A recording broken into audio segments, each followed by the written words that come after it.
አመሰግናለሁ የተከበሩ አፈ ጉባኤ ክቡር ጠቅላይ ሚኒስትሩንም ለጊዜያቸው ማመስገን ፈልጋለሁ። ጥያቄን እንደሚከተለው በንባብ አቀርባለሁ። ሀገራችን ዛሬ ያጋጠሟት ውስብስብ ችግሮች፣ ተግዳሮቶችና ስጋቶች ፖለቲካ ወለድ ሲሆኑ መፍትሄያቸውም ፖለቲካዊ እንጂ የጠመንጃ አፈሙዝ ሊሆን አይገባም።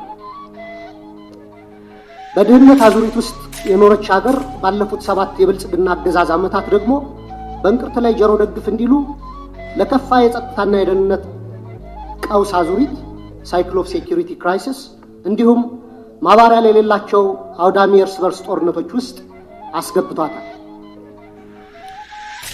ኢህአዴግ አምባገነናዊ ልማታዊ አገዛዝ ነበር። ወደ ብልጽግና ያደረገው መለወጥ ወይም ሜታሞርፎሲስ ደግሞ የሙሉ ጊዜ ጦረኛና እልቂት ጠማቂ አገዛዝ እንዲሆን አድርጎታል። በመደማመጥና ሰጥቶ መቀበል መርህ ላይ ተመስርተን አገራዊ ልዩነቶችን በማጥበብ ሁሉን አካታች ወደሆነ ማህበረሰባዊ መግባባትና ፖለቲካዊ ስምምነት ወይም ፖለቲካል ሴትልመንት ከማምራት ይልቅ ብልጽግና ፓርቲ በሚከተለው ጠቅላይ አገዛዝ ወይም ቶታሊታሪያን ሊደርሺፕ ምክንያት ሰላም ከራቀን ከራረን። ባለፉት 6 ዓመታት በኦሮሚያ፣ በትግራይ፣ አማራና አፋር ዛሬም ድረስ ደግሞ በአማራና በኦሮሚያ ክልሎች በቀጠለው ጦርነት የደሃ አርሶ አደርና ከተሜው ልጆች በሁሉም በኩል እንደ ቅጠል እየረገፉ ነው። ማቆሚያ በታጣላቸው የእርስ በርስ ጦርነቶች በትሪሊየን የሚቆጠር የሀገር ሀብት ንብረት እየወደመ እንደሆነ የጠቅላይ ሚኒስትሩ የኢኮኖሚ አማካሪ ቡድን በሰራው ኢኮኖሚ ዋይድ ኢስቲሜሽን ኦፍ ዘ ኖርዘርን ኢትዮጵያን ዋር ዳሜጅ የሚል ጥናት በአንድ ዓለም አቀፍ ኮንፈረንስ ላይ ቀርቦ የሰሜን ኢትዮጵያ የጦርነት ያደረሰው ጉዳት ግምቱ 32 ቢሊዮን ዶላር እንደሚጠጋ ተተምኗል።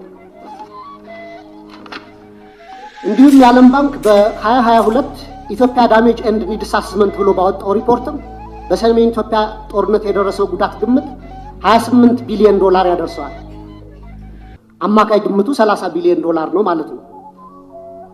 ባለፉት 6 ዓመታት እስከ ዛሬ ድረስ ደግሞ በአማራ፣ በኦሮሚያ፣ በቤንሻንጉል ጉሙዝ፣ በደቡብ ጋምቤላ፣ አፋርና ሶማሌ ክልሎች እየተካሄዱ ያሉ ጦርነቶችና የእርስ በርስ ግጭቶች የጉዳት ግምት ከሰሜኑ ጦርነት ጋር እኩል አድርገን 30 ቢሊዮን ዶላር ምሁራዊ ግምት ብንወስድ ጠቅላላ ግምቱ ወደ 60 ቢሊዮን ዶላር ወይም በሰሞኑ የባንክ ምንዛሬ በ130 ብር ሲሰላ 7.8 ትሪሊየን ብር ገደማ ነው።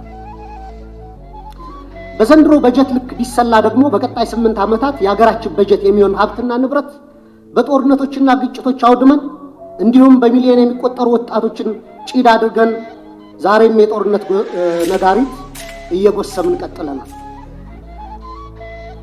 የዚህ የእርስ በርስ መጠፋፋት ጉዞ ውጤትም የተባበሩት መንግስታት የልማት ፕሮግራም ባወጣው የ2024 ግሎባል መልታይ ዳይሜንሽናል ፖቨርቲ ኢንዴክስ ፖቨርቲ አሚድ ኮንፍሊክት ሪፖርት እንዳመላከተው 72 በመቶ ወይም 86 ሚሊዮን ኢትዮጵያውያን በድህነት እንደሚኖሩ ይፋ አድርጓል። የውጭ ምንዛሬ ለውጡንና የኮሪደር ስራ ተያይዞ መኖሪያና የንግድ ቤታቸው የፈረሰባቸው በመቶ ሺዎች የሚቆጠሩ ችግር ላይ የወደቁ ዜጎችም አሉ። ከቅርብ ጊዜ ወዲህ ደግሞ እንኳን ከኑሮ መሰረታቸው የተነቀሉት ይቅርና ስራ ሰርተው በላባቸው የሚኖሩ ኢትዮጵያውያን ጭምር የኑሮ ውድነቱን መቋቋምና ልጆቻቸውን ማሳደግ ተስኗቸዋል። በዚህ የድህነት ብጣኔና የኑሮ ውድነት ላይ የተጨመረው የጦርነት አዙሪት ለሀገራችን ከፍተኛ ብሔራዊ የደህንነት አደጋ አዝሏል የሚል ስጋት አለ። በሰብአዊ መብቶች ጥበቃ ረገድም የተባበሩት መንግስታት ድርጅት የሰብአዊ መብት ኮሚሽን በኢትዮጵያ ላይ በቅርቡ ባወጣው አፕዴት ኦን ዘ ሂውማን ራይትስ ሲቹዌሽን ኢን ኢትዮጵያ ጁን 2024 ሪፖርት በሀገራችን ላይ እየደረሰ ያለውን ከፍተኛ ሰብአዊ መብት ጥሰት በዝርዝር አቅርቧል። ሪፖርቱ እንደ ሀገር የማያወላዳ ትኩረትና አፋጣኝ እርምጃ እንድንወስድ የሚሹትን የተንሰራፉና ስልታዊ የሰብአዊ መብት ረገጣዎች የደረሱበትን አሳሳቢ ሁኔታ ያሳያል። በሪፖርቱ የተካተቱ ጉዳዮች ልብ የሚሰብሩና በጣም አሳሳቢ ናቸው። ለምሳሌ በፈረንጆች 2023 ብቻ በተፈጸሙ 594 የመብት ጥሰቶች በትንሹ 8253 ተጎጂዎች ተመዝግበዋል። ከነዚህ ውስጥ 1106 ሲቪሊያኖች በአማራ ክልል፣ 366 ሲቪሊያኖች በኦሮሚያ ክልል ተገድለዋል። በ5 ወራት ብቻ ከ250 በላይ ሰላማዊ ሰዎች በድሮን ተገድለዋል። ከላይ ለማሳያ በሪፖርቱ የተካተተው የተጎጁ ሲቪሎች ቁጥር ሲሆን አክቹዋሊ የተጎጂዎች ቁጥር ግን ከዚህም የሚበልጥ ነው። እነዚህ የተንሰራፉ የመብት ረገጣዎችና ከህግ ውጭ ግድያዎች በፈረንጆቹ 2024-25 ዓመተ ምህረት ተባብሰው ቀጥለዋል። የድሮን ጥቃት ዛሬም በአማራ ክልል ተጠናክሮ የቀጠለ ሲሆን ህፃናትን ጨምሮ ሲቪሊያኖች እየተገደሉበትና የሲቪሊያን ተቋማት እየፈረሱ እንደሆነ ቢቢሲን ጨምሮ በዓለም አቀፍ ሚዲያዎች ተዘግቧል። በተጨማሪም ሪፖርቱ የዴሞክራሲያዊ ማህበረሰብ አስፈላጊ ምሰሶች በሆኑት ሐሳብን በነጻነት የመግለጽ፣ የመሰብሰብ፣ የመደራጀት መብት ላይ ከፍተኛ ገደቦች መደረጋቸውን በአጽንኦት አመላክቷል። ጋዜጠኞች፣ አክቲቪስቶች እና ሰላማዊ ዜጎች እውነትን የመናገር መብታቸውን በመጠቀም ተጠያቂነት እንዲሰፍን በመጠየቃቸው ብቻ ማስፈራራት፣ እንግልት፣ ስደት፣ እስራት እና አለፍ ሲልም እገታና አስገድዶ መሰወር ይደርስባቸዋል ይላል ሪፖርቱ። ለምሳሌ ያለመከሰስ መብት ያላቸው አማራ የሆኑ የፌዴራልና የክልል ህዝብ እንደራሴዎች የሆኑት አቶ ክርስቲያን ታደለ፣ አቶ ዮሐንስ ቧያለው፣ ዶክተር ካሳ ተሻገር ያለመከሰስ መብት ሳይነሳ ተይዘው ለ20 ወራት ታስረው ይገኛሉ። የተቃዋሚ ፓርቲ አመራሮች የሆኑት የአብን ስራ አስፈጻሚ ኮሚቴ አባል ዶክተር ቴዎድሮስ ኃይለማርያም፣ የኢዜማ የቀድሞ ሊቀመንበር ዶክተር ጫኔ ከበደም ከታሰሩ 2 ዓመት ሊሞላቸው ነው። በተመሳሳይ በርካታ የአማራ ጋዜጠኞች እንደ ምሳሌ መስከረም አበራ፣ ገነት አስማማው፣ ጋዜጠኛ ጎበዜ ሲሳይ፣ ጋዜጠኛ አባይ ዘውዱ፣ ጋዜጠኛ ዳዊት በጋሻውና ቴዎድሮስ ንብረት፣ የአማራ ምሁራን የሆኑት ዶክተር ወንዶሰን አሰፋ፣ ረዳት ፕሮፌሰር ሲሳዩ ግቸው፣ ፕሮፌሰር ማረጉ ቢበይን፣ ዶክተር ዘሪሁን ባህሪ፣ ዶክተር መሰረት ቀለመወርቅ፣ ዶክተር ገብረአብ አረሙ፣ ረዳት ፕሮፌሰር ዳኛ አበበን የመሳሰሉ ምሁራን እና ጠበቃ ለሊ ምረቱና ጠበቃ ኤርሚያስ መኩሪያ አይነት የህግ ባለሙያዎች እንዲሁም የመንግስት ሰራተኞችና ወጣቶች በአጠቃላይ 182 የሚደርሱ አማራዎች በ25 የሽብርና ህገ መንግስታዊ ወንጀሎች መዝገብ ተከሰው ያለ ፍትህ ለ20 ወራት በፍርድ ቤት ይመላለሳሉ።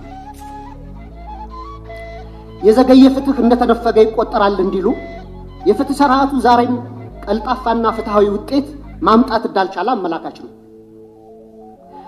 በኢህአዴግ ጊዜ ይደረግ እንደነበረው ሁሉ ፍርድ ቤት በተደጋጋሚ ይመላለሳሉ። ፍትህ ግን እንደ ሰማይ ርቋቸዋል። በጦር ሜዳ እያዋጉ ተይዘው የታሰሩ የህወሓት አመራሮችን በአጭር ጊዜ የፈታ መንግስት በገዢው ፓርቲ አሰራሮች ላይ የሰላ ትችት የሚሰነዝሩ አማራዎችን ይህን ያህል ጊዜ ያለ ፍርድ ማሰር የገዢውን ፓርቲ አባላት ጠር ፖሊሲዎች በግላጭ የሚያሳይ ነው። የአማራ ክልሉ ጦርነት ተከትሎ ለ10 ወራት የቆዩ አስቸኳይ ጊዜ አዋጅ በታወጀበት ባለፉት 20 ወራት ውስጥም በሺዎች የሚቆጠሩ አማራዎች መታወቂያቸው እየታየና በብሔር እየተለዩ ኢተኒክ ፕሮፋይሊንግ እየተደረጉ ታስረዋል። ኢሰብአዊ ለሆኑ አያያዞች መጋለጣቸውንም መንግስታዊ የመብቶች ተቋም ኢሰመቁና ዓለም አቀፍ ድርጅቶች ጭምር ገልጸውታል። የአስቸኳይ ጊዜ አዋጅ ከተጠናቀቀ በኋላ ባለፈው ወር በመዲናችን እስከ ተካሄደው የአፍሪካ መሪዎች ጉባኤ ድረስ የአማራ ልጆች ጅምላ ስር አልቆመም። የተባበሩት መንግስታት ድርጅት የሰብአዊ መብቶች ኮሚሽን ባወጣው ሪፖርት ውስጥ የተካተቱ አብዛኛዎቹ የመብት ጥሰቶች መንግስታዊ ተቋም በሆነ የኢትዮጵያ ሰብአዊ መብቶች 2016 ሪፖርት በምርመራ ጭምር የተረጋገጡ ናቸው። በተጨማሪም ኢሰመጉ፣ አምነስቲ ኢንተርናሽናል፣ ሂውማን ራይትስ ዋች፣ ሲፒጄ እና የአውሮፓ እና የአሜሪካ ኤምባሲዎች ጭምር ባወጣቸው ሪፖርቶች እና መግለጫዎቻቸው አሳሳቢነታቸውን ገልጸዋል። መንግስታዊ ኢሰመጉ ጥቅምት 13 2017 ባወጣው ሪፖርትም በአዲስ አበባ በአማራና በኦሮሚያ ክልሎች የተለያዩ አካባቢዎች በርካታ ዜጎች ያስገድዶ መሰወር ወይም ፎርስ ዲስአፒራንስ ሁኔታ ሊያቋቁም በሚችሉ እና ያሉበት ሳይገለጽ በተራዘመ እስር ውስጥ እንደሚገኙ ተመላክቷል። የፖለቲካ ምህዳሩን ስናይ ደግሞ ተዘግቶ ምንም አይነት የተቃውሞ ድምጾች እንዳይሰሙ ከፍተኛ የመብቶች መቃ እየተፈጸመ ሲሆን በብልጽግና የሴፍቲኔት ፓኬጅ ውስጥ ያልተካተቱ ጥቂት የተቃውሞ ድምጾችም ሳፎኬት ተደርገው በደመነፍስ ለመተንፈስ እየተጨረጨሩ ነው። እነዚህ ሁሉ ዓለም አቀፍና ሀገር አቀፍ ተቋማት የሀገራችን የሰብአዊ መብት አያያዝ አስስቧቸው ሪፖርታቸውን የሚያወጡት የሚመለከታቸው የመንግስት አካላት ትኩረት አድርገው ችግሮች እንዲፈቱ እንዲያደርጉና መንግስቱም አፋጣኝ እርምጃ ወስዶ እንዲስተካከሉ እንዲሁም ተጠያቂነት እንዲሰፍን ነው። የህዝብ ተወካዮች ምክር ቤትም አንድም ቀን እንኳን ሁኔታውን በተመለከተ በምክር ቤቱ ስብሰባዎች አጀንዳ አድርጎ አለመወያየቱ፣ ሁኔታውን በተመለከተም በአስፈጻሚው ላይ በቂ ክትትልና ቁጥጥር አለማድረጉ፣ በህገ መንግስቱ በተሰጠው ስልጣን መሰረት አንድም የእርምት እርምጃ አለመውሰዱ በታሪክና በትውልድ ፊት ተጠያቂ የሚያደርገው ነው። የተከበሩ አፈ ጉባኤ፣ ክቡር ጠቅላይ ሚኒስትር፣ ከላይ ያለውን የሀገሪቱን ነባራዊ ሁኔታ የተመለከተ ረጅም ትችት ያቀረብኩት ለጥያቄ መቅድም እንዲሆነኝ እንጂ መቼም ብልጽግና ስለ ሀገራዊ ችግሮቻችን አላይም፣ አልሰማም፣ አልናገርም ካለ ውሎ ማደሩ ጠፍቶኝ አይደለም። ብልጽግና የሚታየው ጦርነት፣ የሚሰማው የቄስ ሞገሴዎችን ከንቱ ውዳሴ፣ ከተናገረም ወይ ደረቅ ፕሮፓጋንዳ ወይም ነጭ ውሸት ነው። በመካከል የከሱና የመነመኑ እውነቶች የሉም ማለት ግን አይደለም። ወደ ጥያቄ ስገባ ባለፉት 7 ዓመታትና ከዚያም በፊት ባሉ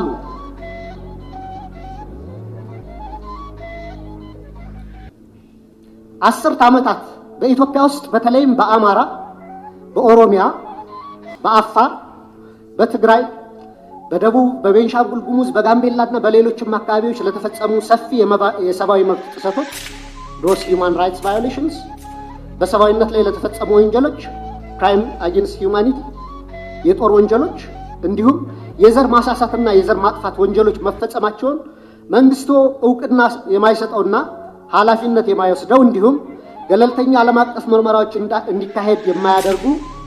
እንዲካሄድ የሚደረጉ ጥሪዎችን የሚያጣጥለው ለምንድን ነው? የሽግግር ፍትህ ከመጀመሩ በፊት እነዚህ ወንጀሎች በገለልተኛ ዓለም አቀፍ ተቋማት ተመርምረው የተፈጸሙ ወንጀሎች እንዲለዩ አትሮሲቲ ዲተርሚኔሽን እና በስማቸው እንዲጠሩ መደረግ አለበት። ከዛም ጥፋት ፈጻሚዎችን ለፍርድ ማቅረብና ተጎጂዎችን መካስ ወዘተ የሽግግር ፍትህ ሂደቱ አካል እንዲሆኑ ሊደረግ ይችላል። እንደ ሀገራዊ ምክክር ኮሚሽን አይነት ሂደቶችም የሀገራችንን ችግሮች እንዲፈቱ ከልብ የምንፈልግ ከሆነ በአማራና በኦሮሚያ ክልል እየተካሄዱ ያሉ ጦርነቶች፣ አውዳሚ ወንድማማች ጦርነቶች በአስቸኳይ እንዲቆሙ ሳይለንሲንግ ዘገንስ መደረግ አለበት። የሰሜኑን ጦርነት እንዲቆም ያደረገው ዋነኛው አካል የፌደራል መንግስቱ ሲሆን አሁንም በተለያዩ የሀገሪቱ አካባቢዎች ያሉ ጦርነቶችን የማስቆም ተቀዳሚ ኃላፊነቱ የሞራልና የታሪክ ተጠየቅም የሚወድቀው በፌደራል መንግስቱ ላይ ነው። መንግስታዊ ያልሆኑ ተፋላሚዎች ኃላፊነታቸው በሁለተኛ ደረጃ የሚታይ ነው። ዘመናዊ የሀገራችን ታሪክ ብናይ እንኳን ለመቶ ዓመታት የፖለቲካ ችግሮቻችን በጠመንጃ አፈሙዝ ለመፍታት የሄድንበትና ዛሬም የቀጠልንበት መንገድ የዓለም ጭራ የሌሎች ሀገራት መሳቂያና መሳለቂያ ያደረገን ችግር ሲሆን ከዚህ የግጭትና የጦርነት አዙሪት በአስቸኳይ ካልወጣን እንደ ሀገር ለመቀጠል የምንችልበት ምንም ማስተማመኛ የለንም።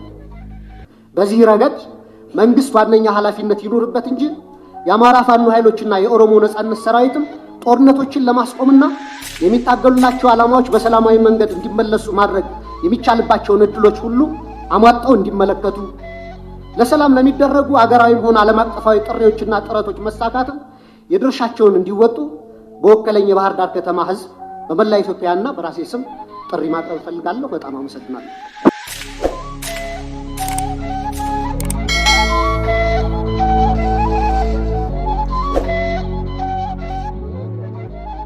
ክቡር ዶክተር ደሳለኝ ሰፋ ያለ የጥያቄ መቅድም ካነበቡልን በኋላ አንድ ጥያቄ ጠይቀዋል። ለዚያ ጥያቄያቸውም ራሳቸው ምላሽ ሰጥተዋል።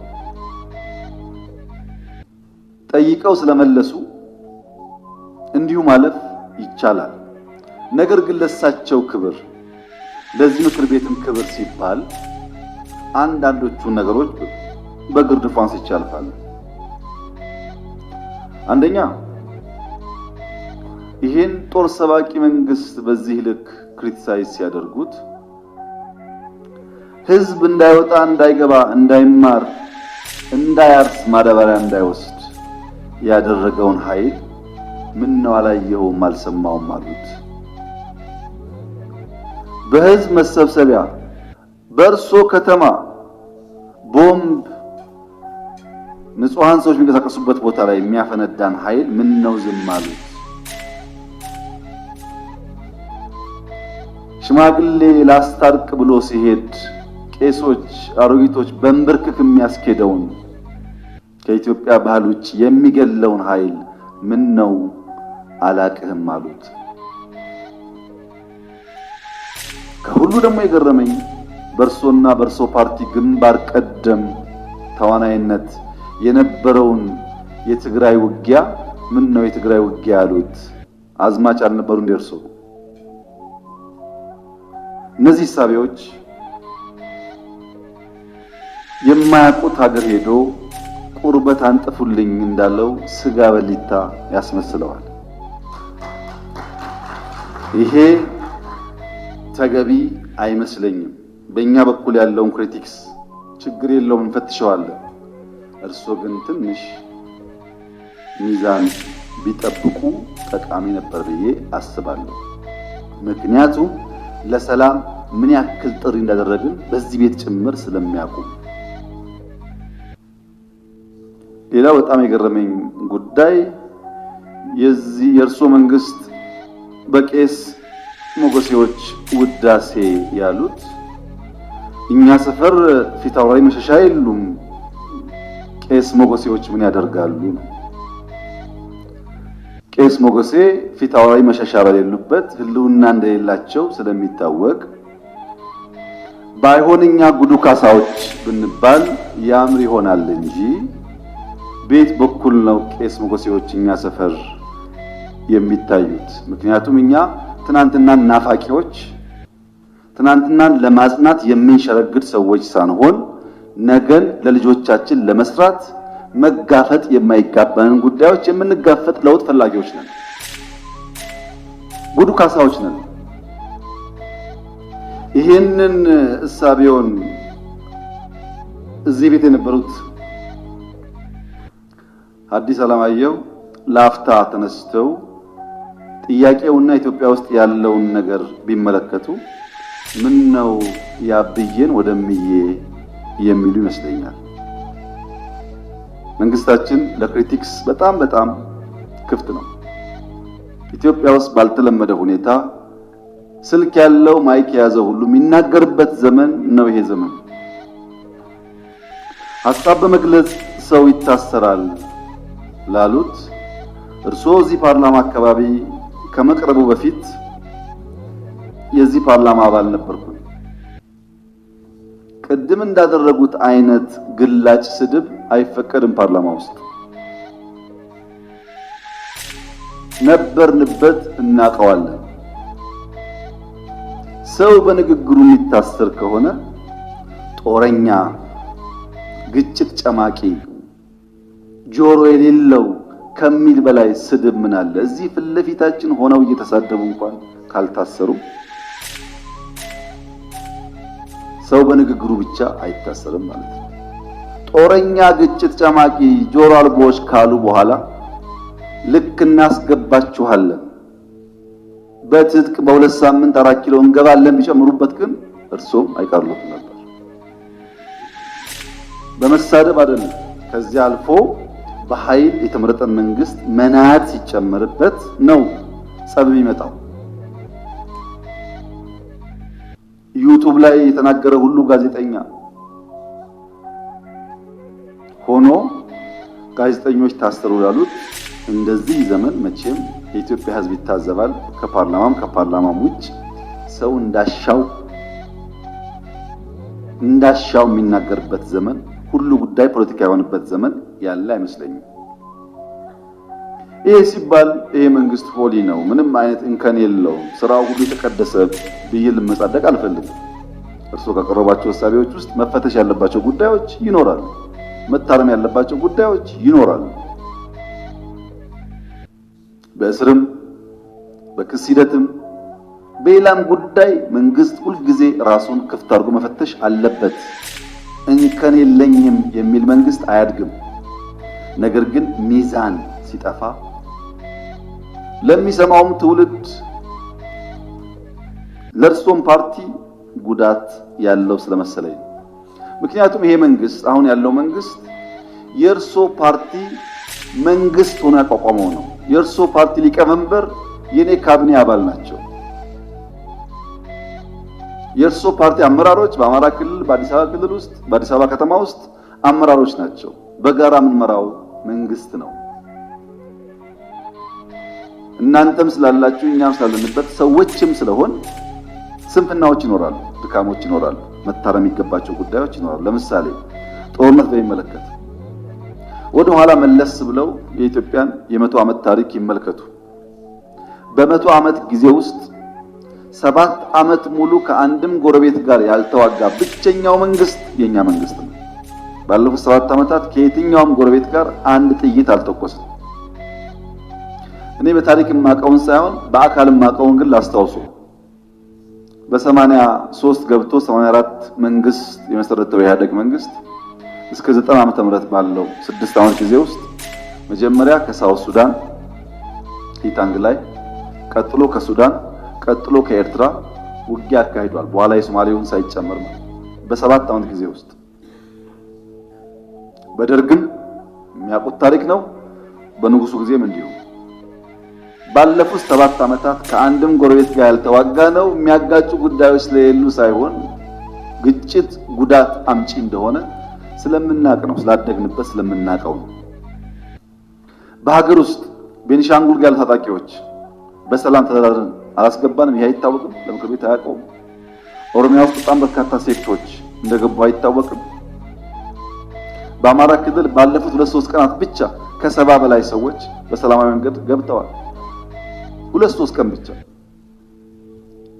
በአፋር ክልል፣ በሶማሌ ክልል በርካታ የሰላም ድርድሮች ተካሂደዋል። ለዚህ ነው መጠነኛ ለውጥ መሻሻሎች ያሉት።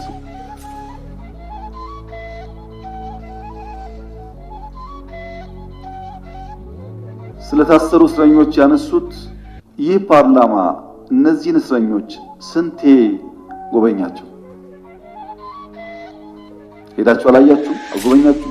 በሚዲያ ይቻል ስትጎበኙ ድሮ እንኳን ፓርላማ በእንደዚህ አይነት ጉዳይ የታሰሩ ሰዎች መጎብኘት ይቅርና ታሳሪዎቹ ራሳቸው ከእስር ሲፈቱ የት ቦታ እንደታሰሩ አያውቁም። ተሸፍነው ገብተው ተሸፍነው ይወጣሉ። ይሄማ ተቀይሯል፣ ተሻሽሏል፣ ለውጥ አለ። የሚቀር ነገር አለ? አዎ አለ። ጀማሪዎች ስለሆን ማረም አለብን፣ ግን ለውድድር የሚቀርብ አይደለም። ብልጽግና በየትኛው መመዘኛ ከኢህአዴግ ጋር አይወዳደርም። በአደረጃጀቱ፣ በእሳቤው፣ በተግባሩ፣ በሚመራበት መርህ ለውድድር የሚቀርብ አይደለም። ይሄን ለእናንተ መንገር ለቀባሪ ማብራት ያህል ስለሆነ አልፈልገውም። እኛ ተመርጠን ሳለ ሙሉ በሙሉ ብቻችንን መንግስት መሆን ስንችል በህግም በሞራል የለም ለሰላማችን ሲባል ከሚፎካከሩ ኃይሎች ጋር በጋራ መንግስት እንፍጠር ያልነው ሰላም ፍለጋ የታጠቀ ኃይሉ በነፃ ይግባ ሳይጠየቅ ይግባ ብለን ያወጅነው ሰላም ፍለጋ ነው። በየመድረኩ ሰላም እንለውም የሰላም ፋይዳ ስለሚገባ ነው።